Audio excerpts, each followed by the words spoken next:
Captain's log, supplemental. With war looming, the Enterprise has been ordered deep into Klingon territory. To the Klingon homeworld. Our mission, to convince their Emperor to stand down. Our guide, a Klingon warrior who shows no signs of having been affected by the augment virus.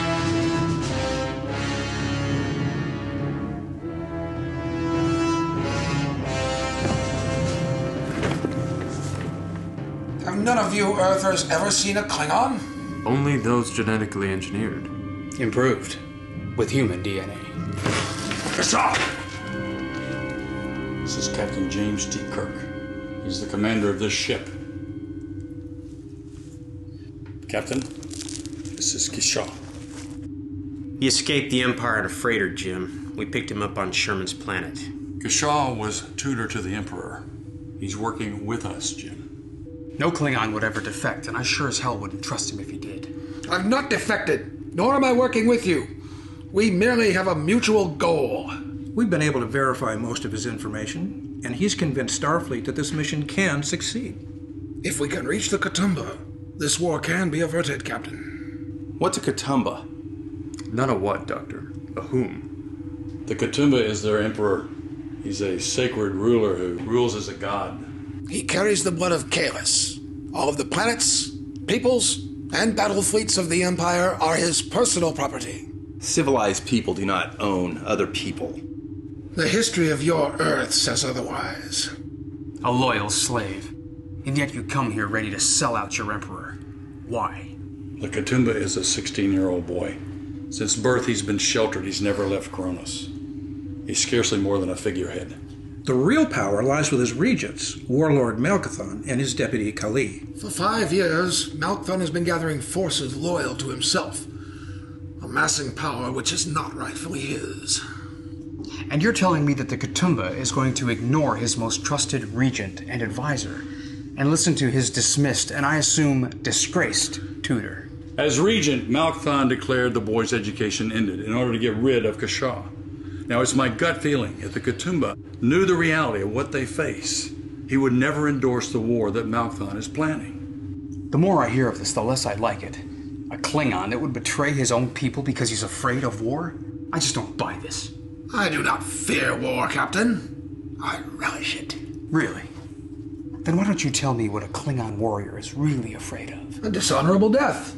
This is not war, Captain. This is certain death with no purpose. As formidable as the forces that Malkathon has gathered, the Federations are no less so. I know the power of your starships. I fought them in my younger days. Only mutual annihilation can come from open war between us. If the K'Tumba comes of age in the midst of such a war, Klingon pride will demand that he continue it. And Malkathon will remain in control? There'll be no avoiding it? Bones, take Mr. Kishaw down to sickbay for an examination. You question my honor, Captain? So be it. Subject me to all your truth devices, you will find I do not lie. The Empire prepares a massive strike from many directions with all our forces. Look, we're going to a war zone. Would you rather I figure out your biology while I'm tending to your injuries? A warrior would not need the interference of an Earth doctor. A tutor or peace emissary might.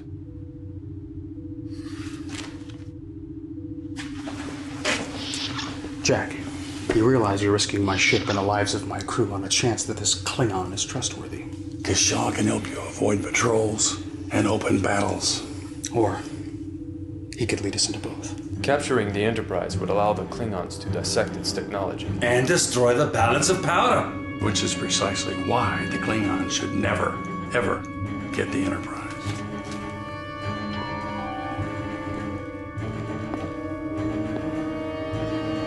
Are we clear, Captain?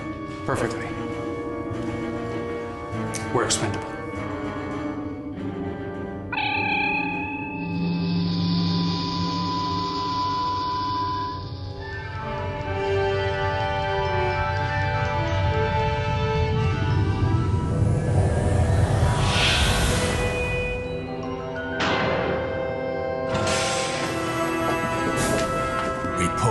Battle groups in Sector 12, 14, and 19 are in place and prepared. All colonies on the border are manned and ready for battle, Lord Malkathon. Good. Now we position our fleets to fill the void between. Our ships will be so numerous they'll blot out the very stars. Captain Nitok informs us of a glorious victory, Lord. A fleet of merchant vessels destroyed on their way to Sherman's planet. Personal ambition. Kill him.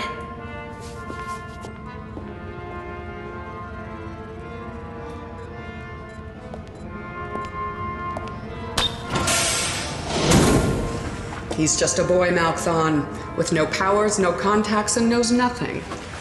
Yet we waste 100 ships guarding his sacred presence. There is no place in my plan for a weak, pampered boy.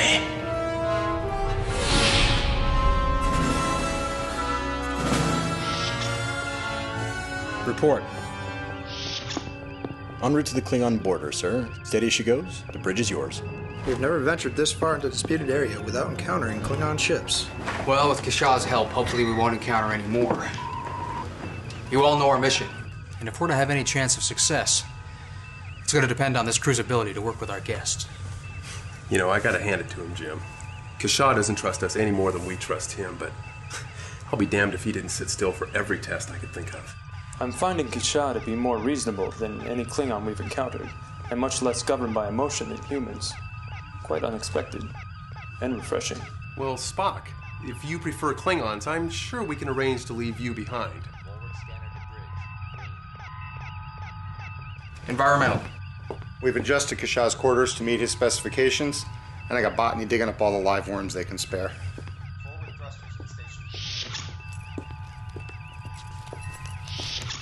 Captain Kirk, I have information which will ensure we reach Kronos in safety. We have charts mapped during a mission of Enterprise NX-01. President Archer's mission was over 100 years ago. I offer updated charts and vital information on military posts and patrol schedules. That's rather odd information for a teacher to have. Not for the teacher of the Katoomba. Lieutenant Uhura, send this down to Astrometrics. Aye, sir. Captain, sensors have registered a man-made object for an instant. Again for 2.3 seconds. Location. 253 Mark IV. Unable to determine range. Lieutenant, put it on the main viewer. Extreme mag.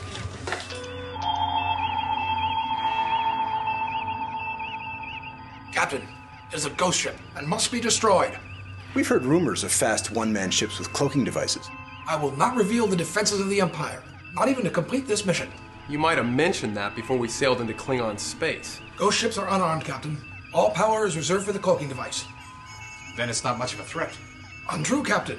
We are in disputed space, headed directly for the Empire's border.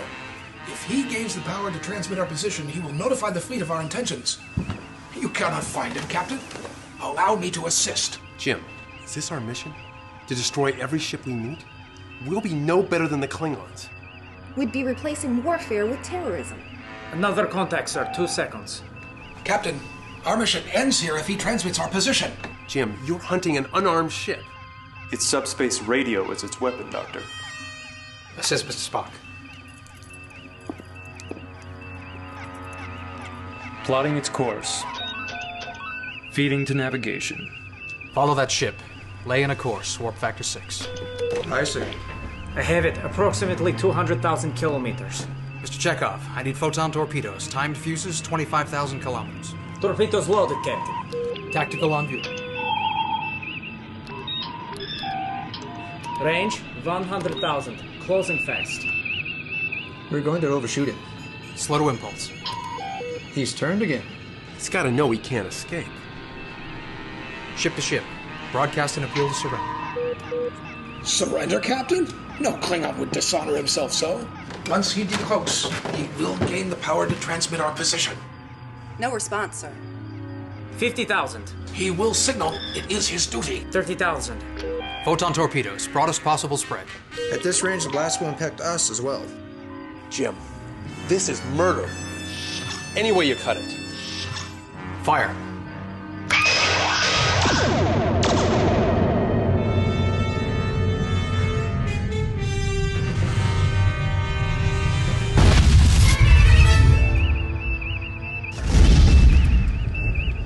Mr. DeSalle, take damage control reports. Resume course. Yes, sir. He died with honor. His name will be remembered by his house. I've never met a Klingon I'd consider honorable. You have not met all Klingons, Doctor. Many of our great houses use the concept of honor as their guide. Doesn't matter what fancy excuse you give it. You didn't even flinch at that man's death. A small price to pay for peace, Doctor. It wasn't small to him.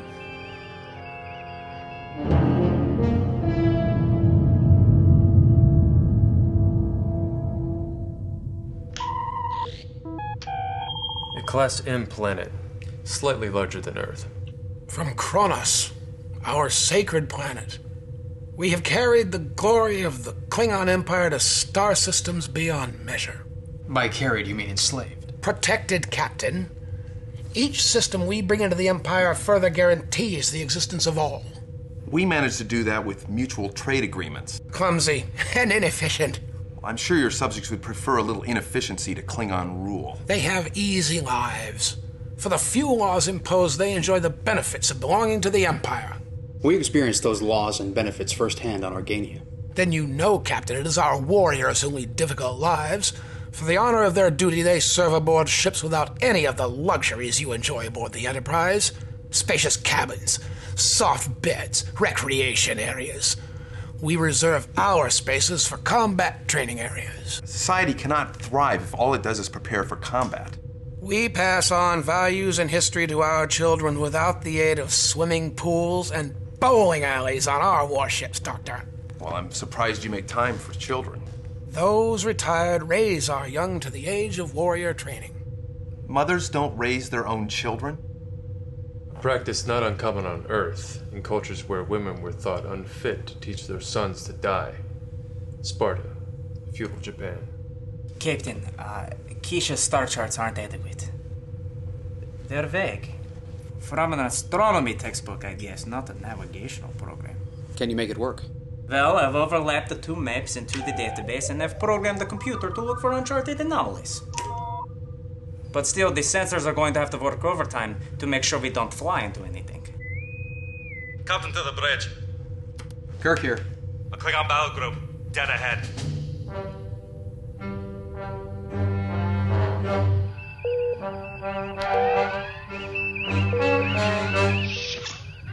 Five ships, Captain.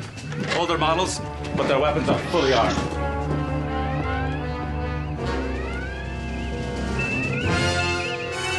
Even the Enterprise isn't a match for 5 birds of prey.